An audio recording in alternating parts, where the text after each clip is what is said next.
जय शिवराय.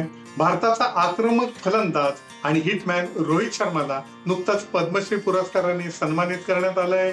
एक दिवसीय क्रिकेटमध्ये दुर्मिळ असणारं द्विशतक रोहितने 3 वेळा मारलंय. 264 ही त्याची केवळ वैयक्तिक धावसंख्या नव्हे, तर तो एक विश्वविक्रम आहे. त्याच्या जवळपासही कोणी खेळाडू नाही.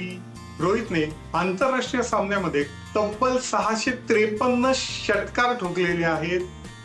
2024 मध्ये विश्वचषकाच्या अंतिम सामन्यामध्ये भारताला ऑस्ट्रेलियाकडून मानहानीकारक पराभवाला सामोरं जावं लागलं होतं. मात्र अवघ्या 8 महिन्यामध्ये रोहितने याची परतफेड केली. त्याने अवघ्या 41 चेंडूमध्ये 92 धावांची तुफानी खेळी केली. पहिल्या 5 षटकानंतर भारताच्या नावावरती 52 धावा होत्या आणि त्यातल्या 50 धावा एकट्या रोहितच्या होत्या. आजही आपल्या तडाखेबाज फलंदाजीने त्यांनी पुढील वर्षी होणाऱ्या विश्वचषक स्पर्धेसाठी आपली दावेदारी ठोकली आहे.